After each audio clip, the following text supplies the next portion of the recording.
السلام علیکم ناظرین، آپ دیکھ رہے ہیں خالق نگر ٹی وی۔ میں ہوں آپ کا میزبان محمد مصطفیٰ۔ ناظرین اکرام، گزشتہ 2 دنوں سے حالات کچھ بہتری کی طرف گامزن ہو رہے ہیں۔ گزشتہ ایک ہفتے سے وطن عزیز میں جو ماحول بنا ہوا ہے اس میں کچھ بہتری آ رہی ہے۔ عاشقان رسول پر جو ظلم و ستم ڈھائے گئے وہ ایک نہایت درد بھری داستان ہے۔ شہداء نے اپنی جانوں کے نذرانے پیش کر کے حالات کا رخ بہتری کی طرف موڑا ہے۔ گزشتہ دنوں کے حالات کی وجہ سے مسلسل دل جل رہا تھا کہ اے پروردگار، حکومت جس ظلم و بربریت کی طرف چل پڑی ہے، اگر یہ ان عاشقان رسول کو مٹانے میں کامیاب ہو گئے تو پھر وطن عزیز میں کون ناموس رسالت کی بات کرے گا؟ کہیں ایسا نہ ہو کہ یہ ملک پاکستان ہمیشہ کے لیے ایسے ضمیر فروشوں اور جھوٹے مکار لوگوں کے ہاتھوں میں چلا جائے کہ جو اسلام کے دشمنوں کا ساتھ دیتے ہیں اور اسلام کی بات آئے تو ان کے منہ پر تالا لگ جاتا ہے۔ لیکن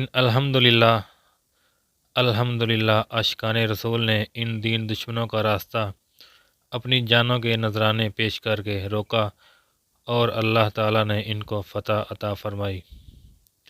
علامہ اقبال نے کیا خوب کہا تھا، فضائے بدر پیدا کر فرشتے تیری نصرت کو، فضائے بدر پیدا کر فرشتے تیری نصرت کو، اتر سکتے ہیں قطار در قطار اب بھی۔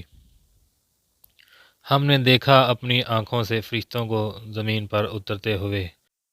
18 اپریل کی وہ صبح جب ظالم حکمرانوں کی جانب سے چاروں طرف سے گھیر کر نہتے عاشقان رسول پر قہر برسایا گیا، ایسا لگتا تھا کہ شاید دوبارہ اس ملک میں ناموس رسالت کی بات کوئی نہیں کرے گا۔ عین اس وقت جب عاشقان رسول کا یہ قافلہ لٹنے کے قریب تھا تو اس وقت آسمان سے فرشتوں کا نزول ہوتا ہے۔ جدید اسلحہ سے لیس فورسز جو نہتے غلامان رسول پر قہر برسا رہی ہوتی ہیں ایک دم لڑکھڑا کر پیچھے کو بھاگتے ہیں۔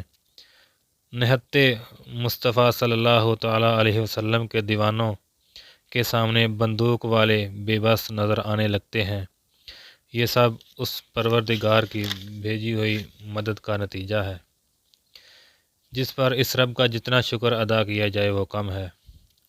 اب الحمدللہ حکومت کے ساتھ مذاکرات جاری ہیں جس میں تحریک لبیک پاکستان کے قائدین کو ہر طرح سے خریدنے کی ناکام کوشش کی گئی۔ میں سلام پیش کرتا ہوں مرکزی مجلس شورا کے ان اراکین کو جنہوں نے آج کے اس پرفتن دور میں جہاں ہر بندہ اپنے مفاد کی بات کر رہا ہے، جہاں جس کو فائدہ نظر آتا ہے وہ ادھر ہو جاتا ہے، ہماری مجلس شورا نے صحابہ اکرام کے دور کی وہ یاد تازہ کر دی ہے کہ دنیا کا کوئی بھی لالچ ہمارے راستے کی دیوار نہیں بن سکتا۔ مذاکراتی کمیٹی کے سربراہ ڈاکٹر محمد شفیق امینی کے مطابق کروڑوں نہیں اربوں کی آفرز کی گئیں۔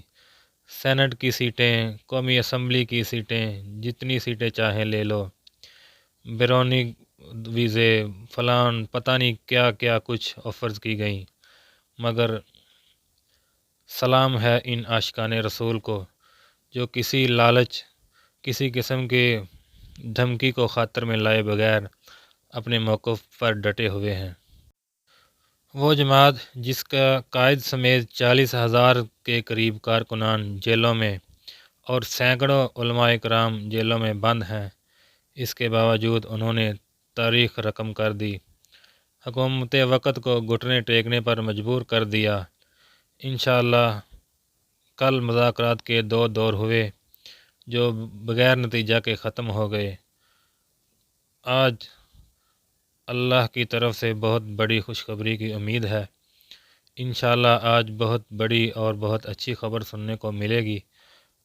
ہماری دعا ہے کہ اللہ تعالیٰ تحریک لبیک کو نظر بد سے محفوظ رکھے اور دن دگنی رات چگنی ترقی عطا فرمائے، آمین۔